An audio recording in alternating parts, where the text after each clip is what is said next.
There will always be an element that will want to change the results of an election.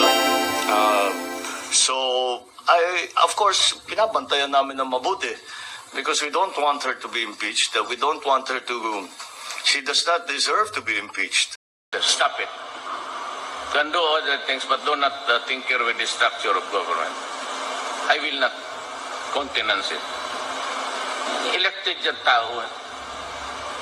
So, why do you have to sit just because it keeps on harping on me? Yeah, this is democracy. Maraming naghihintay na magsalita si President BBM tungkol sa impeachment ni nilalakad nila, niluluto nitong mga nasa Congress about Vice President Sara.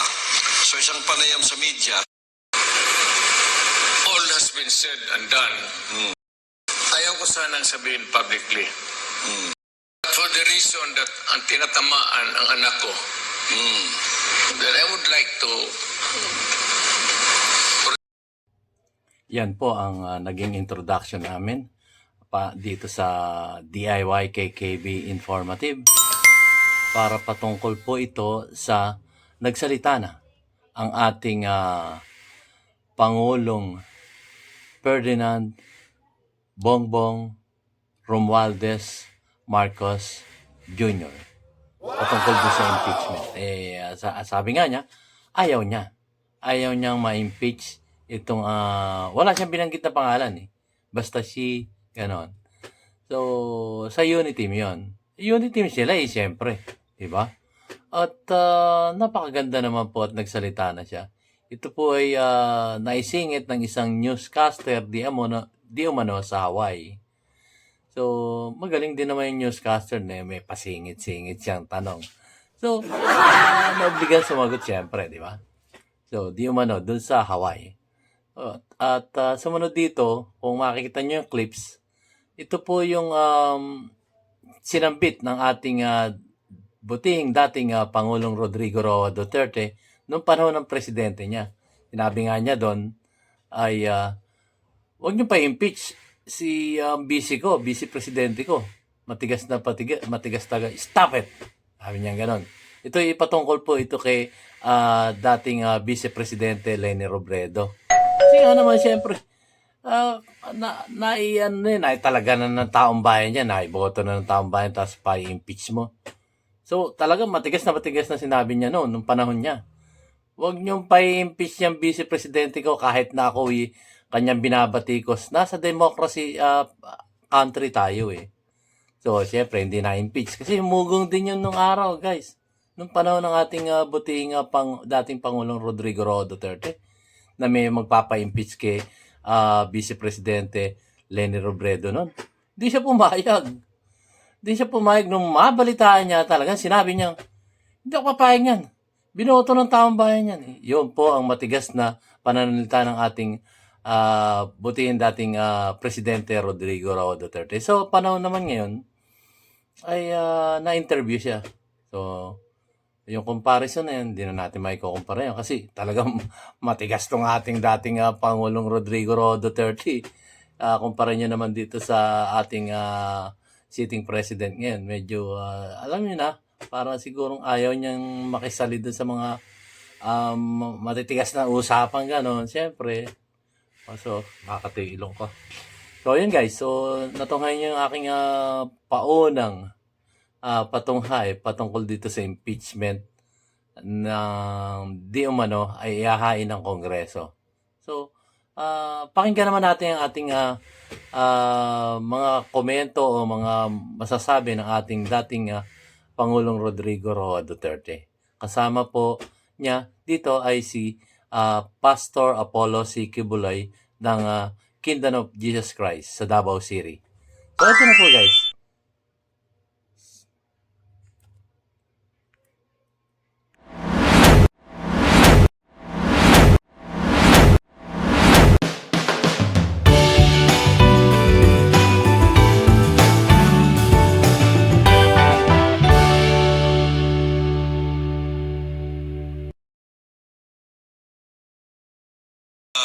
maraming naghihintay na magsalita si President BBM tungkol sa impeachment nilalakad nila, niluluto nitong mga nasa Congress about Vice President Sara. So isang panayam sa media kay Pangulong BBM sa Hawaii, sinabi niya na ayaw niya na ma-impeach o mapatalsik sa pwesto si Vice President Sara Duterte. Giniit ng Pangulo na hindi deserve ni VP Sara ang ma-impeach at babantayan niya o pagtutuunan niya ng atensyon ang naturang issue. Saad ni PBBM, lahat naman siya ay mayroong mga detractors at hindi na bago ito at walang lamat ng unit team ngayon. Ano pong masasabi niyo sa pahayag nito ng Pangulo, Mayor? Well,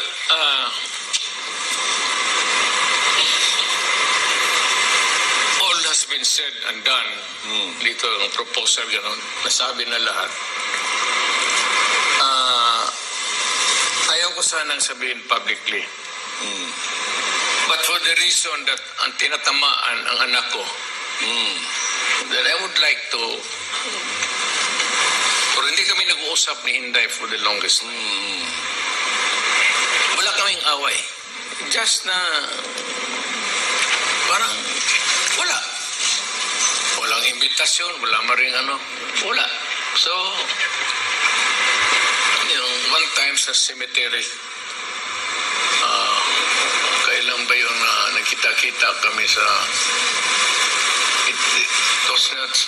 Death anniversary ni father mo, Mayor. Death anniversary ni father mo. Hindi ba sa nakita-kita kami doon? Pero we do not talk about our job. Trabaho niya, trabaho. Ayaw na Inday yan. Ayaw ko rin. Maski na ditong yung mayor dito, hindi ko ginagawa. Magalit, tuturuan mo. Para bang pag galing sa ama, that's the usual, the dynamics of relationship between the father and the children, daughter. Pagka yung nasanay kasi sila, tayo na, wag yan. Kaya ang dating ng advice ng ating parents, hindi masyado. So, better na may ibang tao magsabi sa kanila. Ako, ang ano ko lang kasi anak ko nga, siyempre nasasaktan ako. Kagaya ka na, itong, kaya ako na, itong si Romualdez, ang hilingi ko lang sa kanila is yung respeto. Kung ayaw pala nila ibigay, bakit nila nilagay doon sa proposed budget? Hindi, tinawagan na lang sana nila yung anak ko. Sabi niya, Inday, hindi man pwede ito kasi yung mga left. Right. Kasi yung mga left, talaga itong si Franz, hindi namang friends ang muka. Tapos apelido ng Franz. Palitan mo na lang ng balay-balay o sporting if Franz yung wala kang features na ito yung sila. Because yung intelligence fund nga, alam nila si Inday ang vice chairman. So alam nila na yung pera somehow magamit talaga. Kaya naman itong mga ibang congressman at si Romualdez, yan ang paghinakit ko. Bakit hindi niya sinabi sa anak ko na wag na kasi ayaw ng mga komunista kasi yung pera para sa kanila yan eh. Hindi sinabi sa nanay, hindi nagkahiyaan. Patawag mo tapos por respeto, maliit na bagay yan eh. So maintindihan ni Inday yan. Sabihin niya doon sa military, maghingi lang kayo ng itapon ko na lang ito sa inyo. Sabihin ko, itong 125 million, pakiusapan ko na lang si Presidente Marcos, dagdag ninyo sa inyong intelligence fund. Ganun lang. Yun na. lang sana, simple. Matter of kunting respeto. Hiyain mo yung tao. Kasi the usual connotation, ang pagkatapos kasi yung intelligence fan, binubulsa. Binubulsa, Ganon. corrupt, yun.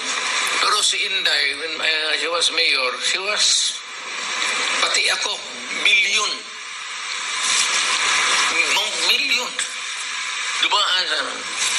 But always there is an accounting. Yan lang ang amin is lantaran. Hindi sabihin intelligence fund o confidential funds na hindi. May audit talaga yan. Yung akin, nung presidente ako, nung mayor ako, buhay kayong lahat. At ano yung sa inyo, sa inyo. Yung ano yung sa akin, sa akin.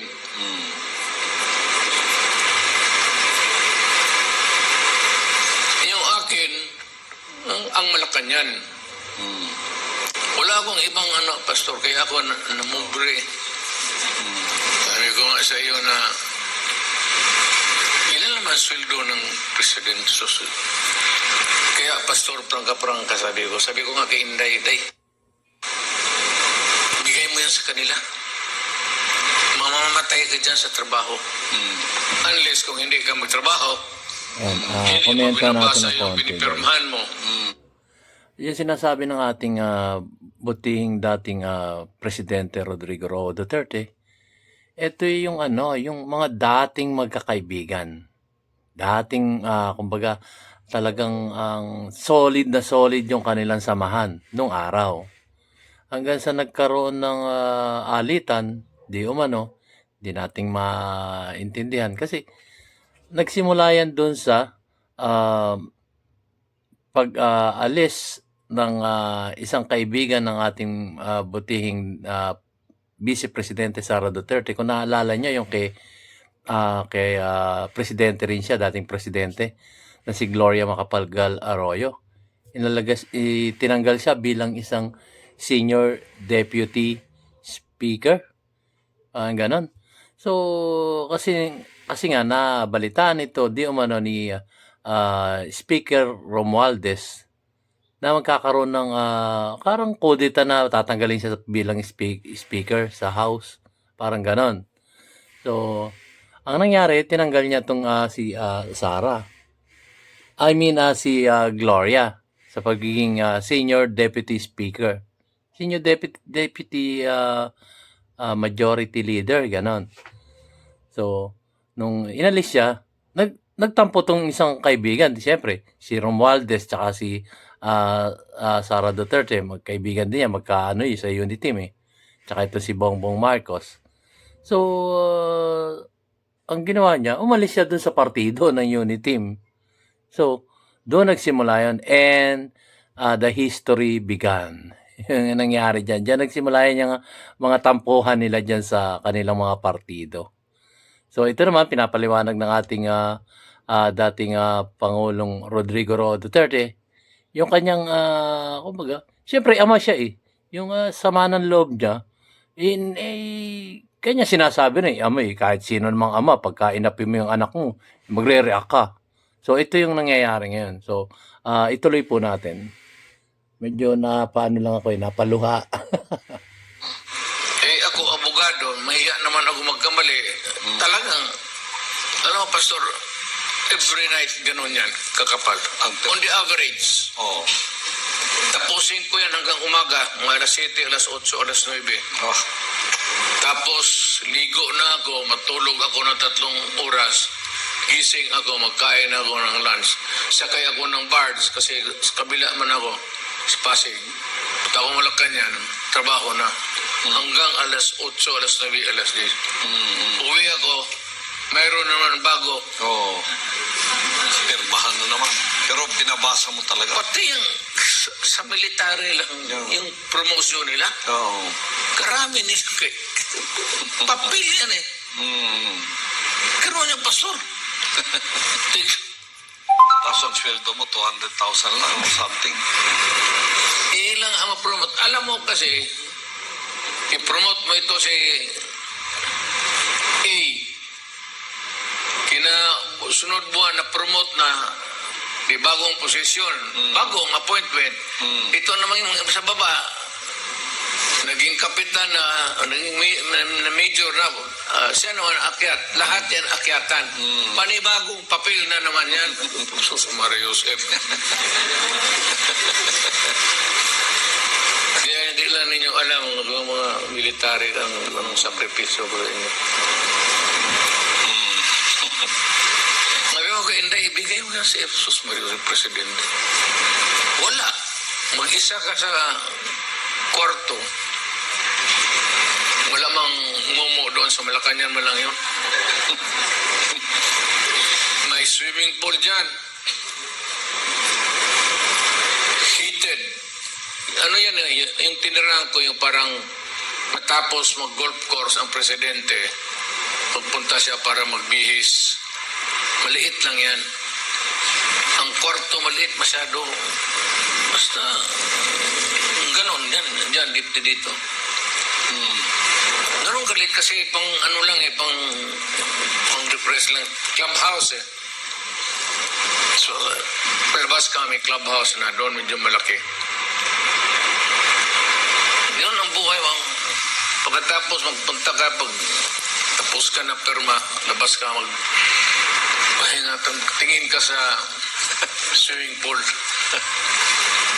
Wala namang nakabikini doon, nakatindig.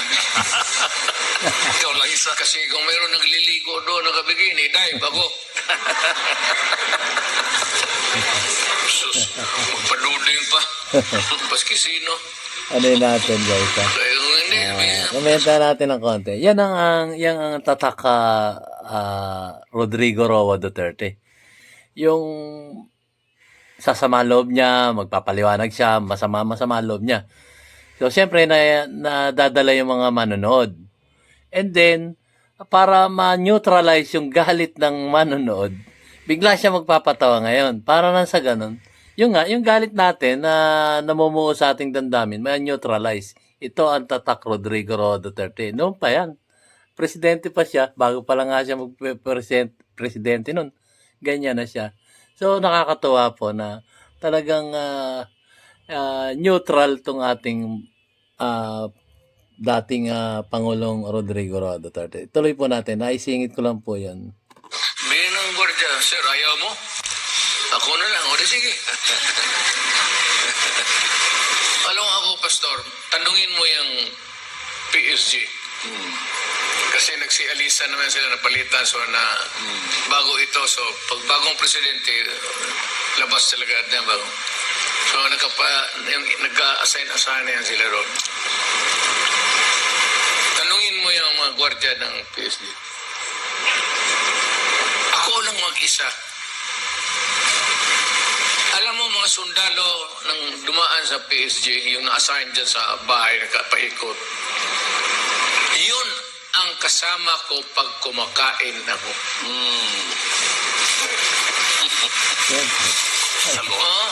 Lahat yan. Sige. Sa lonely life. Pagkagabi, ganun rin. Kasi pagkain ako mag-isa Kaya kakain nila yan. So, naging kasalo niya. Alam ng sundalo yan. Pagtanong kayo ng sundalo, basta galing PSG. Ganun ako. Kasama ko sila kumakain. Ganun. Yun ang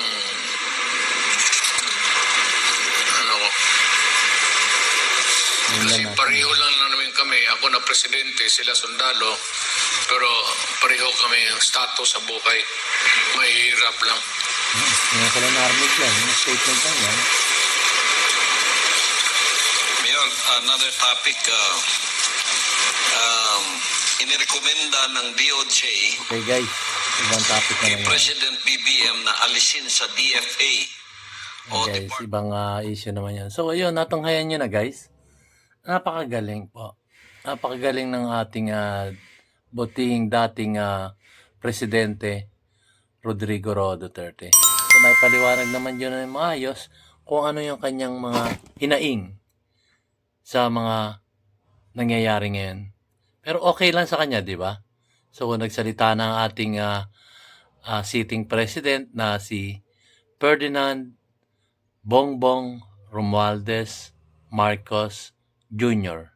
patungkol dito sa impeachment na to, na hindi raw niya pahihintulutan na ma-impeach yung kanyang vice presidente. Kasi unity team nga sila eh. So, yun. So, tunghayan natin yung mga, or abangan natin yung mga susunod na kabanata kung ano po ang mangyayari. Marami pa pong mangyayari dyan. Marami pang ganap.